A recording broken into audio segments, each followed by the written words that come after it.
Bonjour et bienvenue sur la chaîne YouTube de la Semaine du cerveau de Poitiers. Sur cette chaîne YouTube seront publiées de courtes vidéos de vulgarisation scientifique autour des neurosciences, afin d'étancher la soif intarissable de connaissances du grand public. Maintenant que votre cerveau connaît le contexte de l'existence de cette vidéo, nous vous proposons d'en apprendre un petit peu plus à son sujet, en commençant par simplement énoncer les faits les plus importants qui vous permettront de comprendre les prochaines vidéos. Le cerveau est l'organe le plus complexe de l'organisme humain. Il est situé dans la boîte crânienne et ne s'arrête jamais de fonctionner, même la nuit. Il constitue 2% du poids corporel, soit un peu plus d'1 kg chez l'adulte, mais reçoit 20% du volume sanguin total pour assouvir ses besoins colossaux en énergie. Le système nerveux est ainsi appelé en raison des cellules particulières qui le composent, les neurones. Un neurone est une cellule spécialisée dont le but est de transporter une information nerveuse. Il est composé d'un corps cellulaire contenant le noyau avec l'ADN, appelé soma, et de deux types de prolongements nerveux. Les dendrites, qui reçoivent les informations nerveuses, et un axone, qui constitue la seule et unique voie de sortie du neurone. Ce dernier est chargé de transmettre l'information nerveuse sous une forme électrique à un autre neurone situé dans une autre région du cerveau, ou dans la même. Chez l'adulte, les axones les plus longs connectent les muscles des orteils et peuvent mesurer plus d'1 mètre.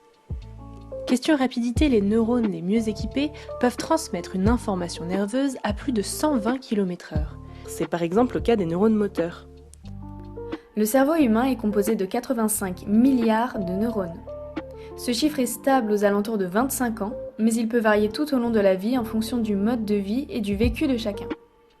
Par exemple, le nombre de neurones dans le cerveau augmente si l'environnement est stimulant, c'est-à-dire si l'individu a une activité intellectuelle, pratique une activité physique et entretient des relations sociales. A l'inverse, il diminue suite à l'usage de drogue, après un traumatisme ou à cause d'une maladie. Mais attention, le nombre de neurones n'est pas corrélé au niveau d'intelligence.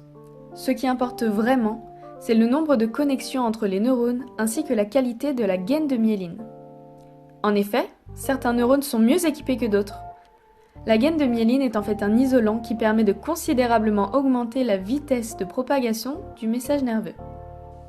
Depuis le début de la vidéo, on vous parle beaucoup des neurones. Pourtant, 50% du volume cérébral est composé de cellules gliales qui seraient également impliquées dans les processus d'apprentissage tout en assurant le soutien et la protection du tissu nerveux. Descendant à un niveau encore plus microscopique, peut-être avez-vous déjà entendu parler des neurotransmetteurs. Rien de très compliqué, ces petites molécules sont des messagers qui permettent aux neurones de communiquer entre eux. Selon la nature du neurotransmetteur et les modalités de sa libération, l'information délivrée par le neurone varie et active ou inhibe différentes structures cibles au travers de récepteurs spécifiques. Maintenant que vous êtes au point sur les aspects fondamentaux, on va pouvoir prendre du recul et s'intéresser aux structures et fonctions du cerveau. Ce que l'on appelle la matière grise correspond en fait aux corps cellulaires très denses à la lumière, alors que la matière blanche correspond à la fameuse gaine de myéline entourant les axones. Le cerveau est composé de deux hémisphères, par conséquent, presque toutes les structures sont présentes en deux exemplaires symétriques. Une exception, le cervelet, bien unique, situé à l'arrière du cerveau. Cette structure joue un rôle central dans le contrôle moteur.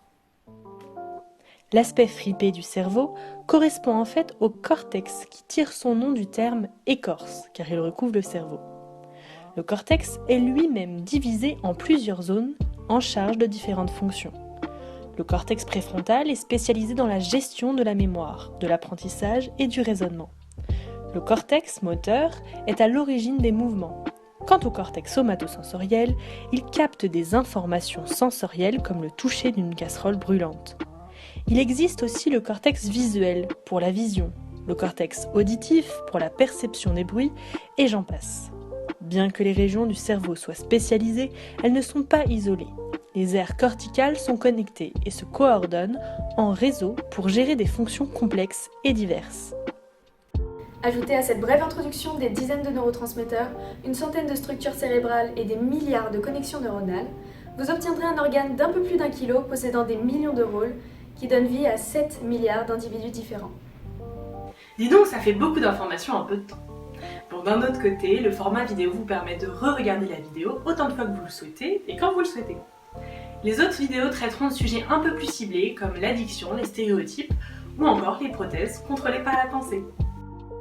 Cette vidéo a été réalisée par des étudiants en master de neurosciences à l'université de Poitiers, sous la tutelle de Laurie Galvan, maître de conférence à la tête du comité local d'organisation de la Semaine du Cerveau, édition Poitiers 2021, organisée en distanciel.